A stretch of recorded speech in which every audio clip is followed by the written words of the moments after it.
Hi everyone, welcome back to the channel, and we're back again with another bike video. So this time a bike reveal video, which I'm very excited about, but I had actually hoped to bring this to you a little bit later in the year or even early next year, and I hope to do a bit more Lotus content in the short term because I'm very close to getting the engine out and I wanted to bring that video to you before more bike stuff. But being an impatient kind of person, I've gone out and bought myself a new motorbike, so I thought I'd come and show it to you because I'm starting to get a bit impatient with Instagram and putting pictures up of it before doing this reveal. So we'll get into that now and I'll show you my new bike. So before I show it to you, it's probably worth going into a little bit of why I got into motorcycling, because that kind of put me in the sort of frame of mind of what I might get for my first bike.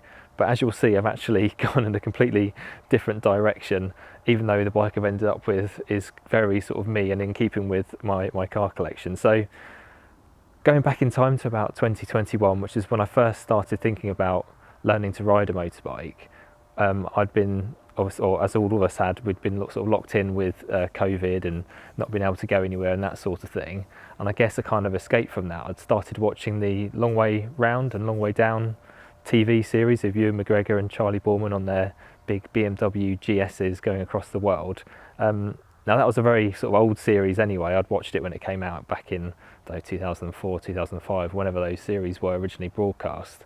But revisiting those, I think I thought about them slightly differently and looked at the motorcycling a bit more rather than just the sort of big adventure that they'd been on. And that coupled with Harry Metcalf from Harry's Garage, he's got a sort of Paris-Dakar bike collection, which, watching his videos, I thought, well, he's kind of an older guy who still does motorcycling, why can't I do that? And it looked like great fun, and I loved the kind of look of those retro Dakar bikes. And that's kind of where my head was at for what I wanted to get once I'd passed my test. I wanted to get some sort of adventure bike to then go on longer trips, do some camping places and that kind of stuff.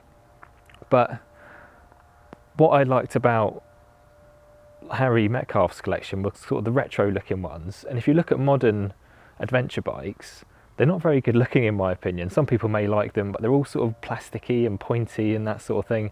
Really not my cup of tea. So I kind of saw them a bit more as a sort of tool maybe, rather than something that you like to look at. So it's just a tool to go on an adventure rather than a motorbike you kind of enjoy looking at.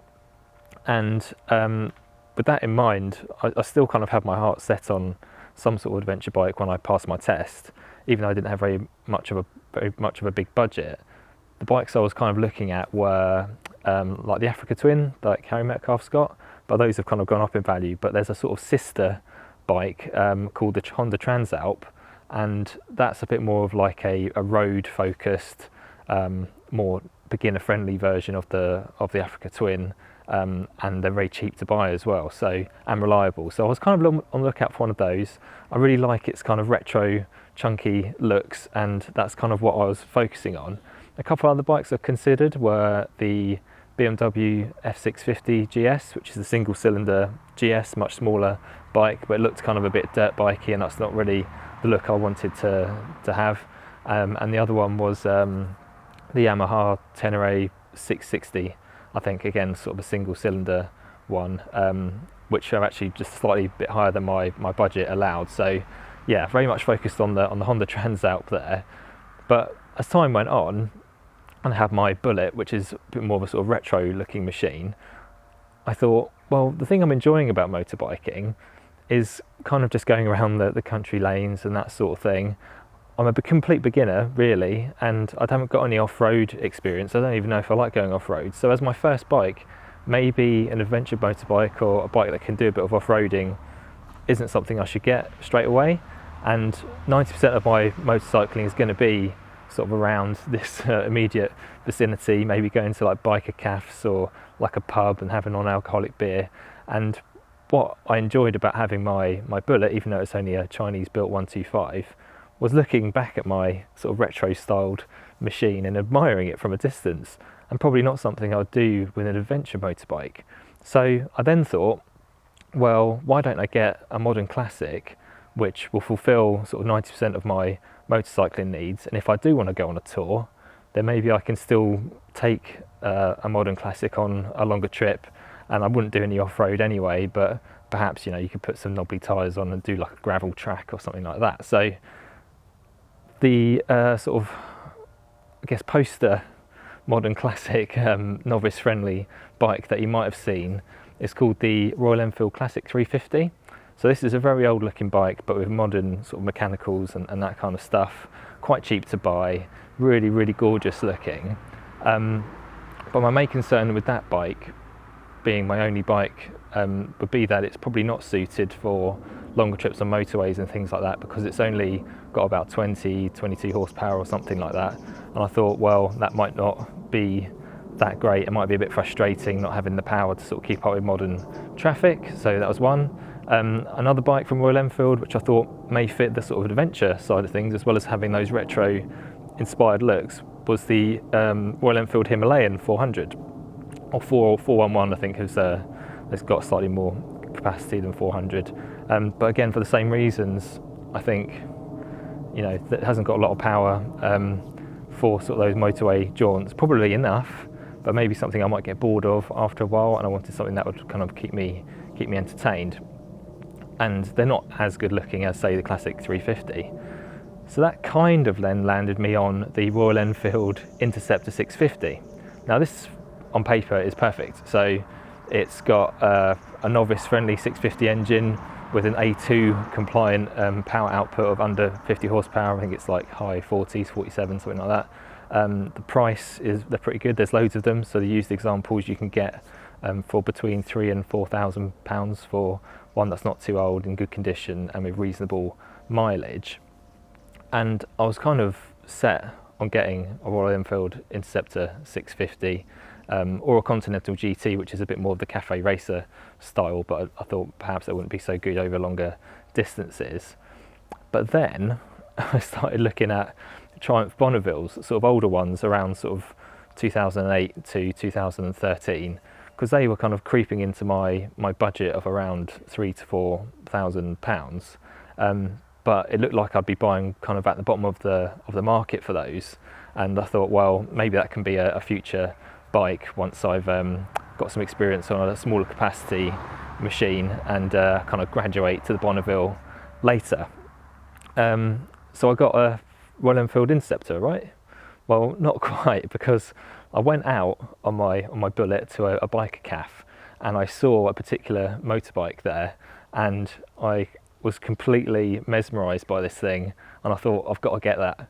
But it's a completely different bike outwardly to what I thought I might get for my aspirations to go in longer distance and things. So I'll show it to you and I'll see what you think.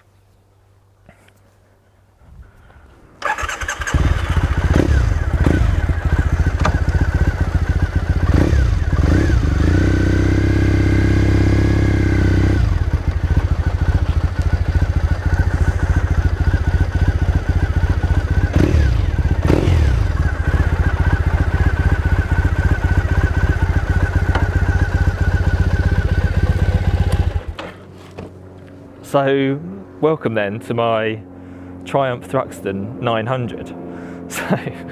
So for someone who was after a novice friendly bike capable of touring, I've gone and bought completely the wrong bike, haven't I?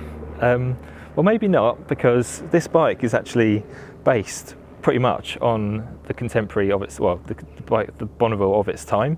So it's got the same frame, same engine, same gearbox, and the Bonneville is a very sort of, I guess, flexible kind of bike. You can use it for all sorts of stuff. And where the Triumph Thruxton differentiates from the Bonneville is that it's got a slightly more sort of cafe racer style look, with the seat cowl on the back and the slightly lower handlebars here.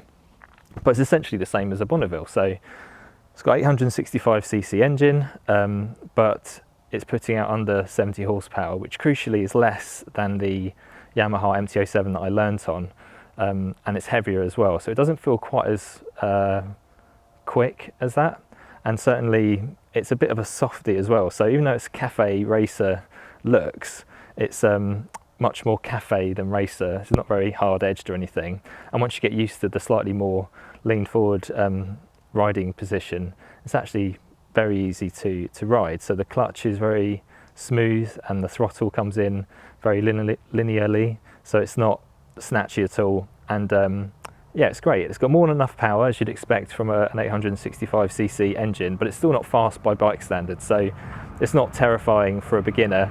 And because it's so easy to feed in the power with the clutch and the throttle, you just use as much power as you want. You don't need to use all the power it's got. But as I kind of get better and learn my craft on this bike, then I'm sure I'll get used to the power, and I'll use a bit more. So yeah, I mean, just look at it, it's fantastic, right? So black with a gold stripe down the middle, reminiscent of sort of 70s Lotus racing cars, the JPS ones, which is right up my street, as you'd probably guess. And I just love the headlight fairing there with the stripe on it carrying all the way through to the seat cowl. And yeah, I think it just looks amazing. It's even got Lucas mirrors similar to my MG. It's right up my street.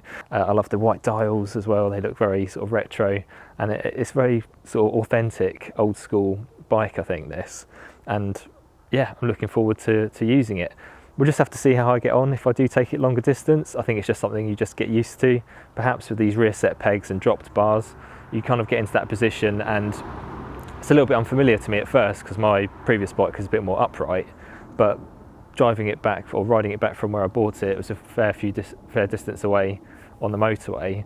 It was actually very comfortable, so I think it's going to be fine for, you know, strapping a bag to the back, because this comes off, you can strap bags to it and stuff, and maybe take it on a bit of an adventure and see if it can be done on a bike which is a bit more sort of sporty looking. But it's definitely not a sports bike, this.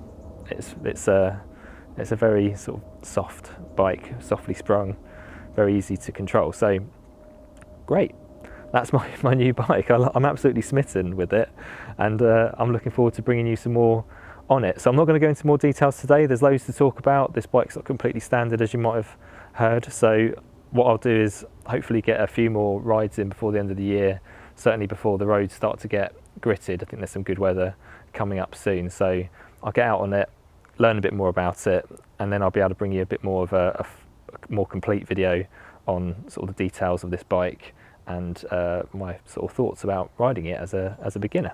Until the next time, thank you very much for watching. See you very soon.